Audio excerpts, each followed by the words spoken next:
Global leaders we are, the federal government has released draft laws to protect people in the country from experiencing cyber abuse. Individuals could be fined up to $111,000. What is the draft legislation? Well, this is really important legislation, and it's great that we're leading the world with it, just like we led the world with the legislation against the digital platforms and the way they share and transmit other information.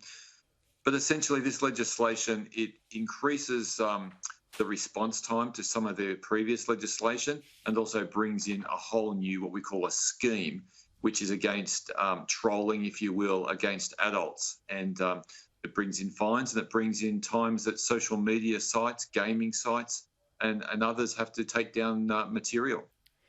Nigel, will this also include online streaming like we saw with the confronting vision that was associated with the Christchurch attack? So there already is some legislation surrounding that, but that is now going to get beefed up. And part of that beefing up is the sites that hold it have to take it down. Before it was 48 hours. Now there's been moved to 24 hours under the proposed legislation. And the legislation is also open for public consultation. What are you expecting to hear? I think we're going to hear left and right of arc, which is great. I think we're going to hear from one side of the debate a lot of very prominent people that are just trolled mercilessly, that are just always, out there and putting themselves out there and saying things, and just people are piling in. We're going to hear some other people probably through the middle of the debate. And then on the other side of the debate, you're probably going to get some of these platforms, and it's not just social media, there's games, there's other streaming platforms, which are going to say, well, I think this is actually a lot of overreach. I think you're impinging on freedom of speech. I think you're stopping people from saying what they want to say online against a particular issue or a particular person. So I think we're going to get really diverse opinions. Nigel, as you mentioned before, there are a variety of platforms. Can you tell us what actually defines cyber abuse? I think it's really difficult to define it because everyone has their own threshold of what is abusive material. And I think that's going to be really important to have a technology neutral definition in this legislation. And it'll be interesting to see how they go about it, because something that may or may not affect me may or may not affect you or anyone else out there. I might be able to cope with some things being said to me. I might be able to cope with an image or a video, or I might not. And so there is in the legislation an increased threshold for adults to prove over children. I think that's really important to put it out there, because adults generally have more of an ability to cope with things. But some people can't, and we've got to acknowledge that in society, just like we've discovered during COVID-19 lockdown. And we need that ability. Yeah, we certainly have different thresholds, and children, as we know, have suffered immensely with cyberbullying. Can you tell us what laws are being looked at to increase their protection? Well, the main thing that's going to increase their protection is the removal notice going from 48 hours to 24 hours. And even 24 hours, I would argue, is way too long when you look at the speed of thought over the internet and how quickly things can be shared.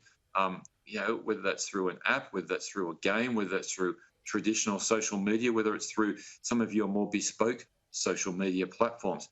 A lot of damage can happen to someone's psyche in that time. So I'd actually like to see it reduced before that. But really, I'd like to see that these laws weren't really necessary in the first place. And if the platforms themselves were really investing in their curation of content, then they'd be understanding that something needs to be done, and something should have been done well before this.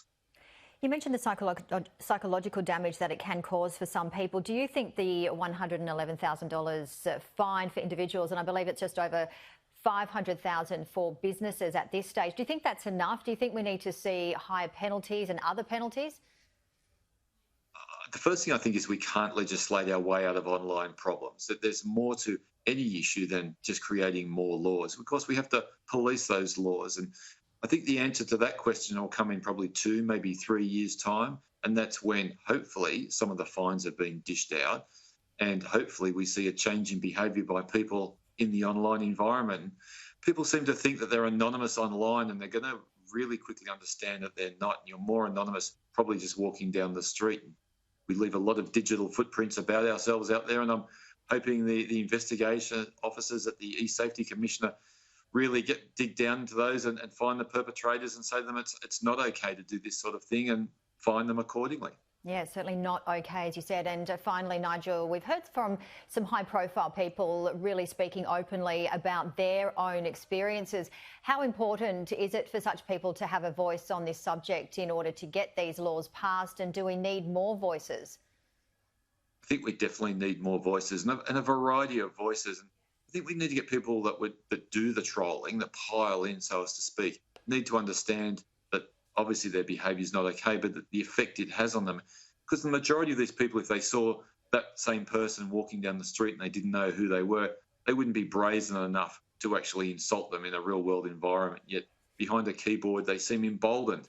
And that's where the educative effort needs to take place, is where we need new norms right from the very youngest of school children, that when they get up online and they become digital citizens, they do so ethically and responsibly and lawfully. Well, Nigel, there's a lot of great work being done. I look forward to next year when we hear more about it. Nigel Phair, Director of the University of New South Wales, Canberra Cyber. Take care and have a wonderful Christmas. You too, Janie. Thank you.